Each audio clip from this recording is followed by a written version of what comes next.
Good evening. My name is Charles Chatterley. As a paralegal studies student here, doing the third speech, as an informative speech. I don't know what anybody else is studying, so I'm going to do the three branches of government. You have the executive, the legislative, and the judicial branches, each with their own duties outlined by the Constitution of the United States. The first one that I'll go over is the judicial branch, comprised of three levels of courts. You've got the district courts, which are your original jurisdiction courts, where they hear the cases based on the facts. The two sides argue back and forth, trying to prove their case. If the verdict that's reached there isn't liked by one party or another, they appeal to the Circuit Court of Appeals in the U.S. These courts don't hear the facts again. They more make a judgment based on whether or not there was an error in law. So whether or not the law was followed properly as laid out with the precedent that's set in today's world by the previous cases that were like it that came before it. If that doesn't work and there's a constitutional issue, then you can appeal to the U.S. Supreme Court. They only take cases that they feel are pressing enough for them to view. They have an enormous caseload, so they start in October and they wrap up in the spring, and it's an intense thing in the springtime, and they kind of rush to judgment on a lot of stuff, trying to get as many things done as they can in the term. It's been described as a pressure cooker by Justice Hugo Black, saying that this place can become like a pressure cooker and it can beat the strongest men. The executive branch would be the next topic. It's where you get the president. So as laid out Article 2 of the Constitution, you have the president, and he is the enforcer of the laws of the land. So he's supposed to be the enforcer of the Constitution. He does this through any number of agencies that, whether it's FBI, DEA, any of those agencies, Department of Forestry. According to whitehouse.gov, they said that there are hundreds of federal agencies and commissions charged with handling such responsibilities as managing America's space program, protecting its forests, and gathering intelligence, aka the CIA.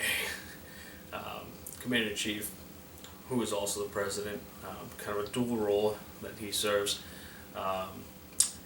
acts as the leader of all the Army, Air Force, Coast Guard, Navy, oversees it all and strategizes with the Joint Chiefs of Staff, and they figure out how to go ahead and lead the wars that we're in, or create a better defensive posture.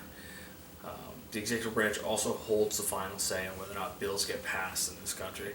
So if there's a bill proposed in Congress and it comes to the president, he has the ultimate say, and he can veto it if he doesn't like it. And if it goes back to the House to be reworked, or they may just vote on it and they may pass it with a 2/3 vote that allows them to do so, which is kind of the check and balance there. So it can get tricky. Which leads us to the legislative branch. So they create all the laws. They're charged in Article 1 of the Constitution with having the responsibility of regulating interstate commerce, both within the states and foreign treaties as well. Making declarations of war can only be done in Congress. They also control the spending and taxation policies that are put in place or removed, and they've been charged with the responsibility of printing and coining money as well. In the Senate, you have 100 people that are elected, 2 per state. In the House of Representatives, you have 435 that are based on the population of that state. So California would clearly have many more than, say, Rhode Island, two drastically different populations. So the larger the population, the more representatives you get in the House. Congress maintains a number of controls over the president. One of the ones I just mentioned was the 2/3 vote on a bill that they wanted passed and he vetoed, and then they can overrule that with a 2/3 vote. Same thing goes for appointments to the Supreme Court. If the president nominates somebody to the Supreme Court and Senate doesn't like it, doesn't like the nomination, they can overrule it and they can deny it. Same thing goes for treaties between countries. If they don't like one, they can overrule it and get rid of it. They also have their own individual leaders as well. So if you have a House majority of Republicans, they have a party leader who would be the majority leader, and the minority would be elected by the minorities, and he would be the minority leader. And in conclusion, what I've laid out is a very brief, concise set of job descriptions that I didn't invent, but they are laid out in Articles 1, 2, and 3 of the Constitution. These are put in place to establish a checks and balances system, the system we've all kind of grown used to in this country. These were intended to make sure that no one branch grows out of control. So you don't want a judicial branch that oversteps and just makes a whole bunch of cases that skew the precedent and how we govern cases and how we judge cases. You also don't want a president who will just write a bunch of laws that will kind of turn it into a dictatorship. And this has all been put in place to allow that to not happen.